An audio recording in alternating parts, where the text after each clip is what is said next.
안녕하세요. 오늘은 정말 많은 분들이 겪고 계신 마음 아픈 문제에 대해 말씀드리려고 합니다.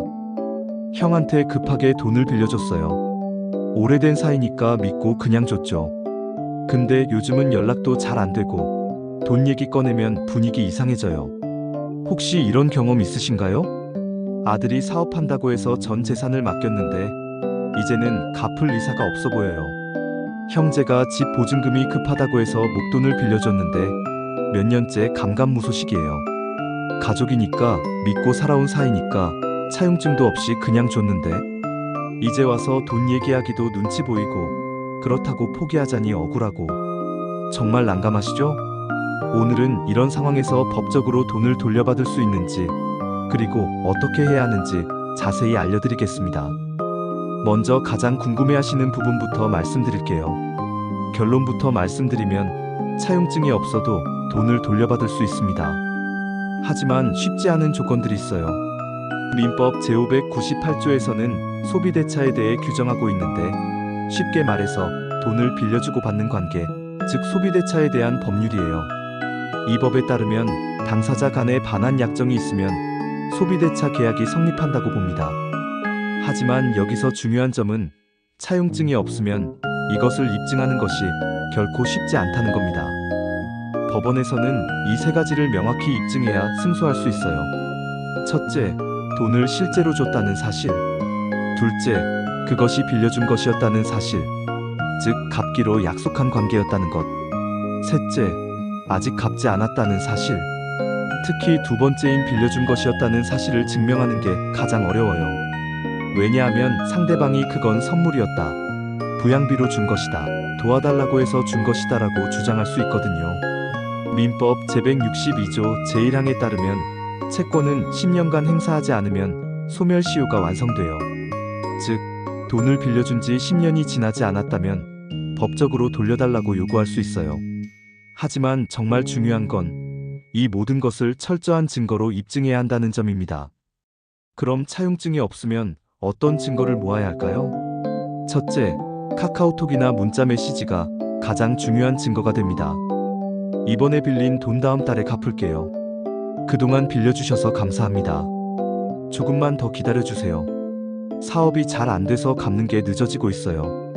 이런 내용의 메시지가 있다면 상대방이 돈을 빌렸다는 사실을 스스로 인정한 강력한 증거가 되거든요. 둘째, 통화 녹음도 중요한 증거입니다. 그때 빌려간 300만 원, 이번 주 안에 줄 수 있어? 아버지, 빌려간 돈 언제 갚을 수 있을까요? 이런 대화를 녹음해두면 소비대차 관계를 증명하는 증거가 됩니다. 통화 당사자 중 한 명이 녹음하는 것은 통신비밀보호법상 문제없어요. 셋째, 계좌이체 기록입니다. 이체할 때 메모란에 빌려준 돈, 차용금, 대출금 이렇게 명확히 써두시면 좋습니다. 여기서 정말 주의하실 점이 있어요. 단순히 돈을 보낸 기록만 있으면 상대방이 그건 선물이었다, 증여였다라고 주장할 수 있어요. 이런 반박을 막으려면 송금 당시의 상황을 종합적으로 고려해야 해요. 송금 액수가 일반적인 선물 수준을 넘는지, 당시 본인의 재정 상황이 그런 큰 돈을 선물할 만했는지, 평소 가족 간에 그 정도 금액을 증여하는 관행이 있었는지 등을 함께 증명해야 합니다. 넷째, 증인의 진술도 도움이 됩니다. 돈을 빌려주는 상황을 목격한 가족이나 지인이 있다면 그분들의 객관적이고 신빙성 있는 증언도 간접 증거가 될 수 있어요. 증거를 모았다면 이제 어떻게 소송을 진행해야 할까요? 빌려준 금액이 3천만 원 이하라면 소액사건 심판 제도를 이용하실 수 있어요.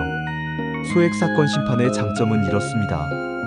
첫째, 서류가 간단해요. 복잡한 법률 서류를 작성할 필요 없이 간단한 신청서만 내면 됩니다. 둘째, 변호사 없이도 본인이 직접 진행할 수 있어요.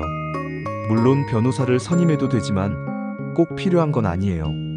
셋째, 절차가 빠르고 비용도 저렴해요. 보통 3-4개월 내에 판결을 받을 수 있고 인지돼도 일반 소송보다 저렴합니다. 하지만 3천만 원을 초과하는 경우에는 일반 민사소송을 제기해야 하는데 이때는 반드시 변호사의 도움을 받으시기 바랍니다. 혼자 진행하기에는 너무 복잡하고 어려워요. 소송을 제기하기 전에 그리고 증거 수집 과정에서도 혼자서 고민하지 마시고 주저 말고 대한법률구조공단 전화 132번이나 가까운 법률 전문가의 도움을 받으세요. 특히 가족 간 분쟁의 특수성과 증거 수집의 어려움을 고려하면 처음부터 법률 전문가와 상담받으시는 것을 강력히 권합니다. 소송을 제기하기 전에 먼저 내용 증명을 보내는 것을 강력히 권합니다. 내용 증명은 단순히 기록을 남기는 것 이상의 중요한 법적 효과가 있어요. 민법 제174조에 따르면 채권자가 채무자에게 변제를 촉구하면 소멸시효가 중단돼요. 즉, 내용 증명으로 돈을 갚아달라고 공식 요구하면 소멸시효가 새로 시작된다는 뜻이에요. 또한 민법 제177조에 따르면 채무자가 채무의 존재를 인정하는 행위, 예를 들어 일부라도 돈을 갚거나 조금만 더 기다려달라고 답변하는 것도 소멸시효 중단 사유가 됩니다. 이런 법적 효과들을 고려하면 내용 증명 발송은 단순한 최후 통첩이 아니라 매우 중요한 법적 절차라고 할 수 있어요. 몇 가지 실제 사례도 말씀드릴게요. 승소 사례에서는 아버지가 아들에게 사업자금으로 5천만 원을 준 경우가 있었어요. 차용증은 없었지만 아들이 보낸 사업이 어려워서 갚는 게 늦어지고 있습니다라는 문자 메시지와 차용금이라고 명시된 계좌이체 기록, 그리고 당시 재정 상황상 그 큰 돈을 선물할 여력이 없었다는 점을 종합적으로 고려해서 법원이 소비대차 관계를 인정했어요. 반대로 패소 사례도 있어요. 어머니가 아들에게 준 돈에 대해서 아들이 어머니가 자발적으로 주신 용돈이라고 주장했고, 평소 어머니가 자녀들에게 생활비를 지원해왔다는 증거와 함께 금액도 그리 크지 않았기 때문에 법원이 증여로 판단한 경우가 있었어요. 이처럼 같은 상황이라도 구체적인 증거와 정황에 따라 판결이 달라질 수 있어요. 그래서 실제로는 매우 어려운 과정이라는 점을 꼭 기억하셔야 해요. 혼자서 해결하려다가 중요한 증거를 놓치거나 법적 절차를 잘못 진행하면 승소 가능성이 크게 떨어질 수 있어요. 하지만 많은 분들이 이런 고민을 하세요. 가족끼리 소송까지 해야 하나요? 너무 마음이 무거워요. 맞습니다. 가족끼리 소송까지 간다는 건 정말 마음이 무겁고 불편한 일이에요. 하지만 중요한 건 내 권리를 포기하지 않는 것입니다. 돈을 줬고 갚기로 했고 아직 안 갚았다면 이건 법적으로 정당한 권리예요. 가족이라는 이유로 그 권리를 포기할 필요는 없어요. 또한 때로는 법적 절차를 통해서 오히려 관계가 정리되는 경우도 있어요. 애매하게 계속 끌고 가는 것보다는 명확하게 정리하는 것이 서로에게 도움이 될 수 있거든요. 마지막으로 당부드리고 싶은 말씀이 있어요. 가족끼리 믿고 줬는데 시간이 지나면 기억은 흐릿해지고 말은 달라질 수 있습니다. 그럴 때는 감정으로 싸우기보다는 기록으로 말하고 절차로 해결하는 것이 가장 지혜로운 방법입니다. 하지만 무엇보다 중요한 건 이런 일이 생기기 전에 미리 예방하는 것이에요. 앞으로는 가족이라도 돈을 빌려줄 때는 간단한 차용증이라도 작성해 두시고 중요한 대화는 문자나 녹음으로 남겨두시기 바랍니다. 아무리 가까운 사이라도 말이 아닌 증거가 나를 지켜준다는 점을 꼭 기억해 주세요. 이 영상의 내용은 일반적인 법률 정보 제공을 목적으로 하며 개별 상황에 대한 법률 자문이 아닙니다. 가족 간 금전 분쟁은 구체적인 상황과 증거, 당사자의 재정 상태, 가족 관계의 특수성, 평소 금전 거래 관행 등에 따라 판단이 크게 달라질 수 있습니다. 차용증이 없는 경우 입증의 어려움이 매우 클 수 있으므로 실제 법적 문제가 발생한 경우 반드시 변호사, 법무사 등 법률 전문가와 상담받으시기 바랍니다.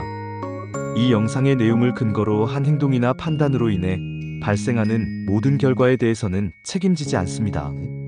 어르신들의 권익을 보호하는데 이 영상이 도움이 되었으면 좋겠습니다. 도움이 되셨다면 구독과 좋아요 꼭 부탁드려요. 주변에 비슷한 고민을 하시는 분들께도 공유해서 모두가 자신의 권리를 지킬 수 있도록 도와주세요. 다음 영상에서는 카카오톡만으로도 계약 증거가 될 수 있나요? 라는 주제로 찾아뵙겠습니다.